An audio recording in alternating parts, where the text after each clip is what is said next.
Welcome to the Stewart Squared podcast, where me and my father go back to the early days of the personal computing revolution, the internet, and the mobile phone revolutions, and then tie it in together to how AI is affecting us. Last week, we did an awesome episode on the why AI, why you don't get any value from AI, and that's super interesting. And now this week, we're going to go back into history. I've been at the Internet Archive watching what happened with the Okay, DNS. before you go there, I just have to say to our listeners that you can go to salsop.substack.com to find the newsletter I wrote as a result of our conversation last week about why I'm skeptical about generative AI. And if you Yep. were to, if Keep you going. will actually no, so I'll put a pin in that. So if you were to give a three-liner on what you wrote about, what is it? So I used the conversation we had last week to outline how for 45 years I've been watching cycles of product adoption, and that all of my pattern recognition means that generative AI is an interesting thing, but is not transformative. That's not And three, but that's the basic idea. and this relates directly to the Internet Archive thing because I went to the Internet Archive. There was a DDoS attack. I was able to sit into the debrief on that. And so Brewster, the guy who started it, he mentioned that essentially the internet, um, there were several waves like this in the internet. And was the browser like this? Yeah, absolutely. So, and I do refer to it. So my experience, my lived experience is very first thing I got into in technology at the age of 24 was a program called VisiCalc, which ran on the Apple II. And business people who saw the value of VisiCalc, the very first spreadsheet, started buying Apple IIs to be able to use it. It was a really that was a transformative experience, and that was the very first article I wrote about how VisiCalc was this really cool program. But then the second time that happened was when Mosaic came out. Um, and just for the listeners, I had no connection to the internet, right? We had a local area network at the magazine that I was working at, InfoWorld, but no way to get out to the internet. So I had to go to the IT department and ask them for a floppy disk with Mosaic on it to install it on my computer, which was a Windows computer at the time. And so as soon as I installed Mosaic and started browsing, I probably spent the next 3 weeks not doing my job, just browsing around, going like, "Wow, this is amazing." That thing, "Wow, this is amazing." So VisiCalc, so Mosaic, which of course ended up being Netscape's browser, and then onwards. Oh, And then go so ahead. so Mosaic took Netscape's browser and commercialized it. The other way around. Netscape, yeah. Um, Yeah. Netscape, which was already in business, hired Mark Andreessen, and he redid Mosaic as the Netscape browser. Um, and that's where I first met Mark Andreessen back in the day. And then, so that was the internet, right? So you had the PC, the internet, and then the third thing was, the iPhone, 2007, which was mind blowing, even though it had no apps on it, and there were, it's nothing like it is today. Um, and so, what's number four? So it Well, really is that's generative AI is blowing a lot of people's minds, but it's not blowing mine. yeah. Is space blowing your mind? Space is an interesting topic, and as you know, I've gone deep because I have two companies that in our I have two companies in my portfolio, but we also have three others in our firm's portfolio. So I've had to learn about space, and I've gone pretty deep. It's, when you actually here's the mind-blowing thing about space. Uh, as everybody knows, Elon Musk, SpaceX, Tesla, et al. But as part of SpaceX, he started launching a bunch of satellites, and he's got, I think it's around 5 or 6 thousand up there right now, providing really fast internet service from the ground using one of their dishes. So that dish communicates with their satellite network, and I have one here in our house in Santa Fe, New Mexico. We have two methods of communication with the internet, both high speed. One is Comcast, which goes out through a cable to a fiber in the road down the hill here. And then we have Starlink, and the Starlink operates at the same speed, roughly, as Comcast. So I have a failover now. So if Comcast goes out, which is rare, it'll switch over to Starlink. But I've been getting these, just a little side trip here. I've been getting these letters from, I have one here, from Comcast saying, during a recent review of your account, we noticed your account has been incorrectly charged. I'm going like, the heck? And they're sitting there telling me they're going to charge me 70% more. And so I called them up and they said, oh, that email, that letter was really poorly written. Well, this is the second one I've gotten. So apparently they're so bureaucratic, they can't even correct a bad email. And then the lady assured me that I would not have an increase in my charge. Well, I hate Comcast. And And how they were a many monopoly. raise your hand if you hate Comcast? Well, now I have an alternative. So I'm going to go through a review of our IT infrastructure here and end up moving over to Starlink. And if Starlink works okay continuously, I'm going to cancel Comcast and screw them. Yeah. And Comcast is a monopoly Yeah. as long as there's no alternative. But now we have an alternative in Starlink. Um, and to go even further, I wrote another newsletter about this. Viewers can go look at what's called the Real Internet, all about satellite communications. And there is a view, the most recent version of which one did you get, by the way? The iPhone 16. Which one? Oh, the Pro. Yeah, Pro Max, same Yep. one I have. Yep. Yeah, so I have it. Um, First of all, you notice there are dual eSIMs in there, so you can have two phone numbers Oh, interesting. in your phone. I have both AT&T and Verizon in mine. And and then the second thing about this particular version in with iOS 18 is you don't have to have an emergency anymore. You can send a text via the satellite. It goes much slower, and you have to like point your phone at the satellite. But you don't have to have an emergency anymore. So you can be up on, as I cited in my article, you can be on the top of Mount Everest and take a picture and send it to, whoever you want to. And without any cell service or, a Starlink or any other internet connection, you could just send a text. And so this is a progression that led me to go, what if all phones could always communicate with satellites? Why do we need AT&T and Verizon or whatever the telefono is in Argentina or wherever? How about if both Comcast and the wireless carriers get obviated in the process? Whoa, that's a whole new world out there. And that was really interesting. So So when you talk about space, the aha moment is when you realize that what Elon Musk is doing with Starlink is not just giving you high-speed communications in a fixed environment. So when Valerie, my wife, and I were in a remote location and we had Starlink installed on her overnight trailer, we were driving along using Starlink in a place where there was no internet. yeah. And I was doing search and I was like looking up what I was looking at, the mountains and stuff like that.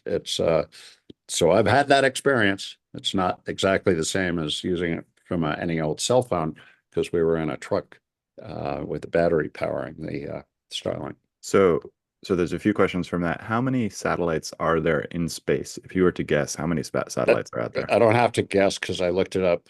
I won't get it exactly right, but there's about 9,000, 9,400 total, uh, that haven't degraded, that are still up there and active in low Earth orbit. There's another X number in geosynchronous orbit. And we don't What's know called. those numbers because those are all spy satellites, right? Well, no, we know how many. I could probably look it up. So Um, but there's 9,000 and or 94, call it 9,500. Of the 9,500, there are just under 6,000 uh, Starlink satellites. So jeez. Elon Musk has now populated two-thirds of the satellites that are in low Earth orbit. And that leads to the other question. So SpaceX is BATNA is an alternative. I'm sorry, Starlink is an alternative to Comcast and the cell phone carriers. But are there any alternatives to SpaceX? Does Elon Well, Musk now have a to, monopoly? he has a monopoly and it's just weirding everybody out Yeah. because he's such a strange dude. just a little thing along the way. They're now putting up satellites that are much bigger and can't be carried on the Falcon 9. They're Oh, too big to be. So they need the Starship, which just did this catch. They caught the yeah. the first stage with the chopsticks, and but it actually launched a satellite. I mean, not a satellite, but the second stage is orbiting. No, it came back and splashed down. So they've now proved that they can get stuff into space, at least into low Earth orbit. So they're going to begin deploying their new, bigger satellites, which have a much higher transmission rate um, uh, through Starship. Um, And Starship is the only one that can do that. only the only one. I meant they might have been able to do it on Vulcan, but I think Vulcan is end of life, and the Artemis program, that's the alternative for very large launches. Of course, it's screwed up, so SpaceX has to bring back the two guys that are on the space station because the whatever it is, the Artemis program, I guess that's called Vulcan. I get a little confused on the deets sometimes, but so SpaceX has to bring our two astronauts that are up there. One of whom, of course, is Russian. Um, Uh, and Oh so, boy, there's so many things here, but yeah, let's see. yeah, because Recenter me. so then so space is this place where anybody can technically launch anything they want into space. There is no regulation of space. It is a completely anarchic thing, but nobody Not can not do it. totally anarchic. Not totally. I was just looking this up, and so there is a treaty that's in theory recognized by, I think, all of the members of the United Nations. Um, so in theory by Russia and China. But China has begun doing things that are not totally trustworthy. Yeah, well, So yeah, they have launched their own space station. yeah. They're building their own space station. They are launching. They don't bother with reentry, so they just send a lot of debris, both on back on Earth and in low Earth orbit. And one of the issues in low Earth orbit is there's estimated to be something like 1 million. I may have the number wrong. Space debris. I'll look it up while we're talking, but um, it's called space debris. It's an issue, Yeah, when and there's the Kessler effect as well, where while you're looking it up, I'll explain to the listeners, there's essentially like a black swan event that could happen if one piece of space debris hits another piece of space debris and sets off a chain reaction and destroys everything in space. which no, it's happened once. It Okay. doesn't destroy everything, but it has happened. Trying to see if they give me a number in Wikipedia. Yeah, the U.S. Space Surveillance Network, which is run by our Air Force, reported 25,857 artificial objects in orbit above Earth, including 5,000, this is 22, 5,465 operational satellites. So there's about 20,000. These are the ones that are large enough to be tracked. As of January 2019, this is the one that kills me, more than 128 million pieces of debris smaller than 1 centimeter, about 900,000 pieces of debris 1 to 10 centimeters, and around 34,000 pieces larger. Now, those little ones that are less than one are running at 17,000 miles per hour. So if that little tiny thing hits your satellite, you're screwed. So there's this program and one of the reasons that satellites need propulsion, which one of my companies does, is to get out of the way. Right. So there's a program for keeping track of all this stuff, but it can only see the ones that are bigger than 1 centimeter. It's And fascinating. then the next question is, so then I've also been doing interviews on defense technology, and in my opinion, warfare has changed already, and we're already in a bit of a war in terms of psychological operations used through the social media and such. And so space feels like another place where non-kinetic warfare could take place. So non like straight out soldiers fighting soldiers, but other means of warfare could take place. And what does Kinetic, that look like? kinetic usually refers to uh, explosions, basically. Oh, interesting. So it's not just soldiers. It's Yeah. any active. Uh, when Iran sends 200 um, uh, anti-ballistic missiles over Israel, and they knocked down most of them. That's kinetic. Doesn't involve any human people. Mm. So right now there's two things going on that are related to national defense. And one is that there's a belief that the Russians have launched a nuclear weapon into space, and that they believe that the Russians will use it to blow up somebody else's satellite. And that's not totally confirmed, but it's publicly known. And the second is that there is a belief that, well, it's known that China is building a space station. It's known that they can fly in very low Earth orbit, the LEO, Mm. which is another topic, which means they're closer to Earth. And that there is a belief that they have launched satellites with lasers in Mm. them that can damage other satellites. They know for sure that they have satellites that are observing other satellites, so they're mapping all of our satellites, and assumably everybody else's. So the result of all this is that the U.S. has decided that they need to have at least defense, if not offense, in space. So there is a new organization formed about 3 years ago called Space Force. And Space Force is taking over all of the space operations that the Air Force used to be responsible for, including tracking satellites, launching their own satellites. Oh, this is so And interesting. So, so we are now considering it a theater of war. so now we can take it back to history, which I've been Yeah. going in a deep dive in terms of DARPA, in terms of how DARPA got started. And DARPA got started because Department of there was a Sputnik satellite that was launched into space against Soviet threat. And then the U.S. government, the Department of Defense, was like, okay, we need a space agency, and so they put it inside of the DoD. But then Eisenhower was aware of the military-industrial complex, and so instead of allowing the DoD to take care of all of our space, he wanted a civilian administration to have space. So he created NASA, Mhm. and then DARPA was left without a mission. So then they ended up in Vietnam doing all sorts of crazy stuff.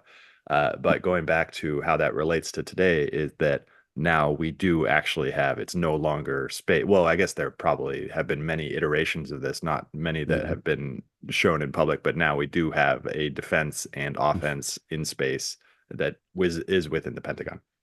Yeah, this change in our formal attitude towards space, that it was supposed to be a peaceful, non-theater of war, uh, was true for a long time, right? Mm-hmm. So NASA was a civilian space agency. It was all about, the moon should be peaceful, that people shouldn't use it for military purposes.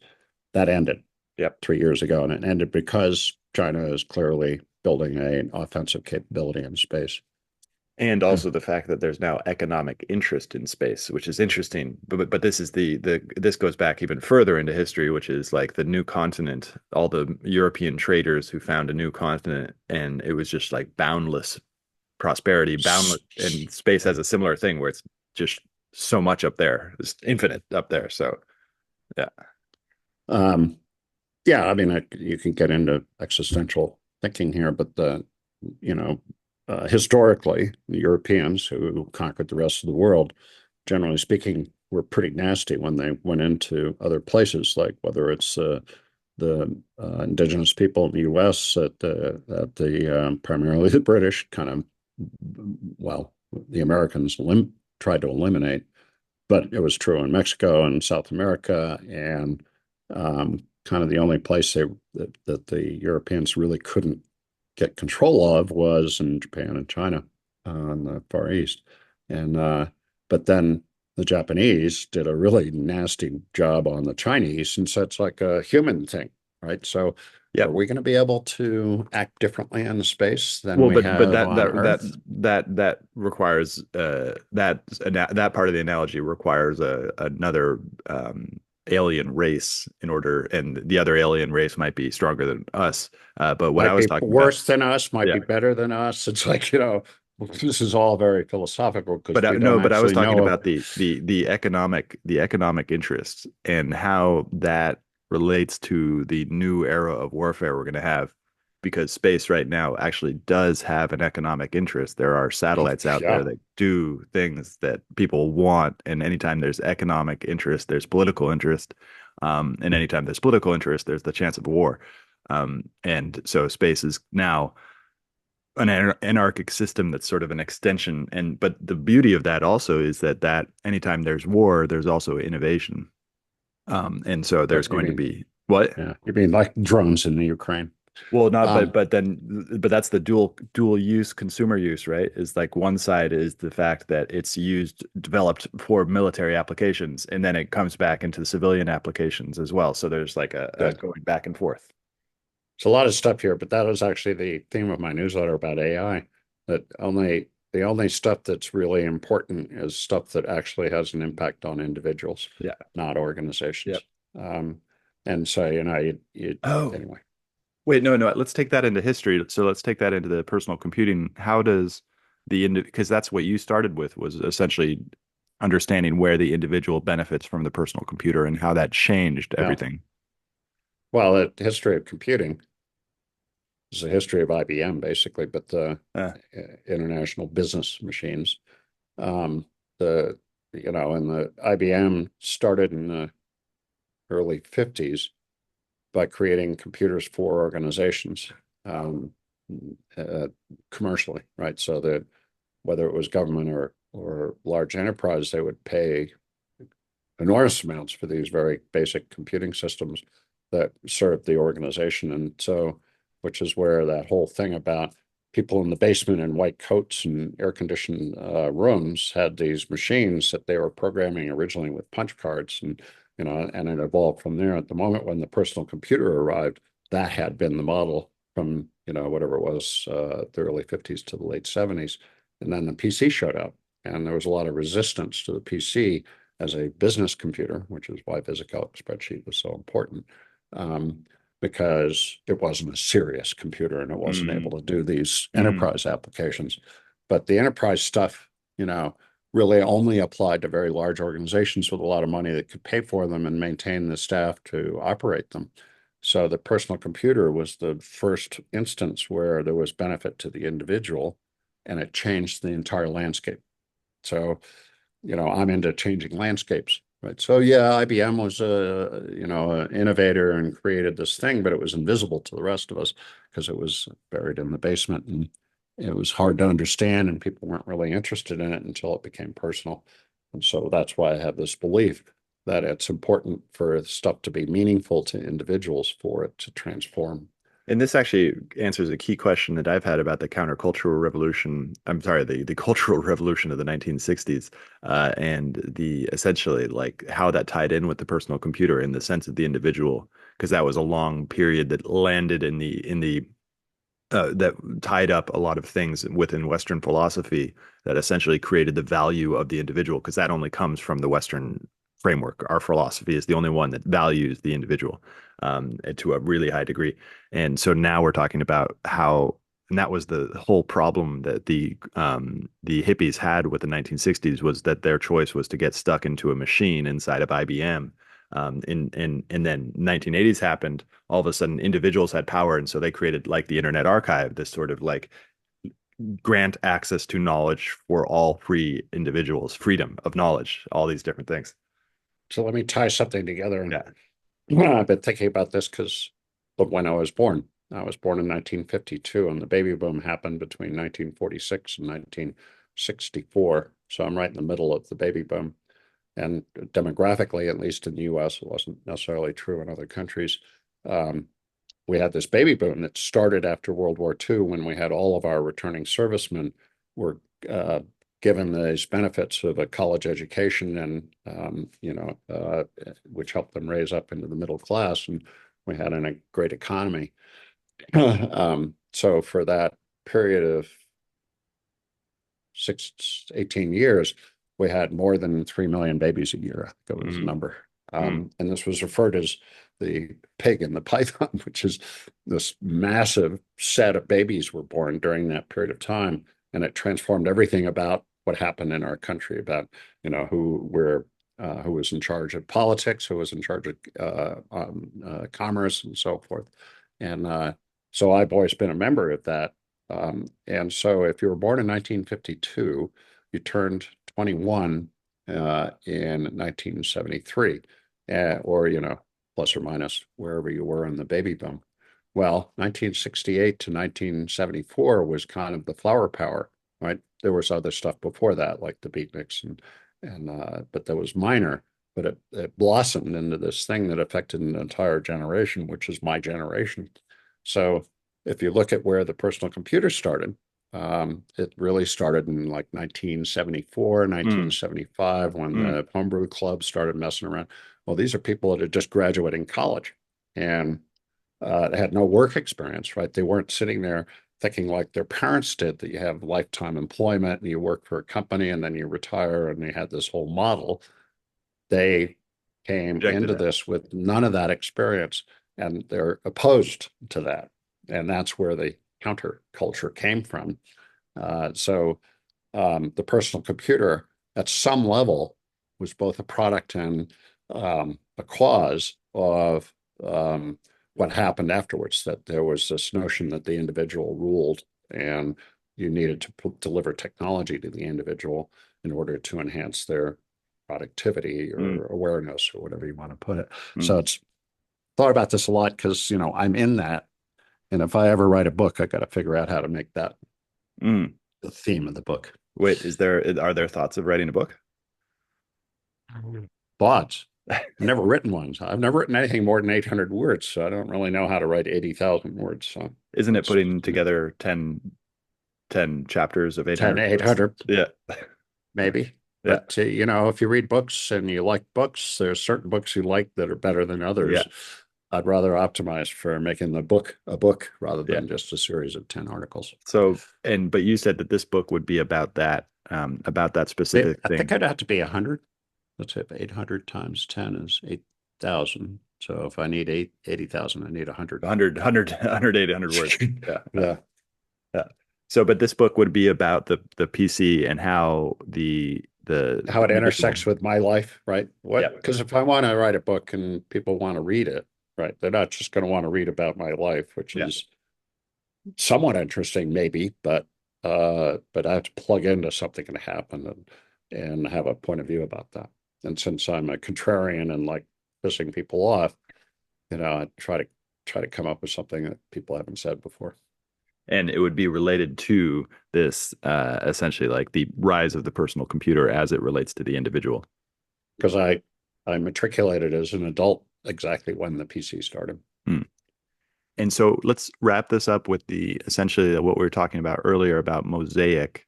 And because now everybody had a personal computer and we had to figure out how to network those computers together. And so Mosaic was a public standard, No, it wasn't a standard. It was a program, a right, program. that had been written by Mark Andreessen at the University of Illinois. Not quite. It's a university in the Midwest that, had an incredible uh, spreads in technical development research. And so he went to that university and understood what the internet was because he was going to school while the internet was being developed as a non-commercial entity. And I think there were other people involved, he and others at this university figured out people needed a way to like navigate. And so there was already some standards. And I'll be wrong about this, but I think the TCP/IP, which is the networking protocol for the internet, and like you mentioned, ways have been developed. So there were various building blocks, but him and his group put it together and to say you need a visual way to browse the internet, not Mhm. just a command line. So It's it's so kind of like the GUI for the Yeah. internet. Yeah, that's what I just got was essentially it's the same thing that Steve Jobs got from Xerox PARC, and then they just Yeah, applied it to the internet. yeah. And this is what I've So been. Mosaic took the world by storm, but it was free, right? It was done by this university, and it was like in the ethos of the internet at the time, pre commercial. It also like kicked off the whole idea that it should be commercial and people should have access to it. So they built this browser, and it was very elemental. You could probably use the Internet Archive to go back and see screenshots of it. But it did give you the opportunity to click and, to move around on the internet. Whatever Vince Cerf did was critical to that. Interesting. So, there's an accumulation of people that all contribute little bits and pieces to this, but Andreessen and his group at this university were the ones to figure out how to turn it in, and Netscape went and hired him. I thought he founded Netscape. Well, he was, but it was okay. I'll show you. Yeah, you'll have to go back. He was hired as the CTO by the people that started Netscape, what became Netscape. I think it had a different name originally. And I think it was funded by He was a co-founder. So here are the key details of Netscape's founding and early employees. Netscape was co-founded by Mark Andreessen and Jim Clark in April 1994. Jim Clark, right, who was the founder of Silicon Graphics. So Jim Clark recruited Mark Andreessen out of the university to start this company that became known as Netscape.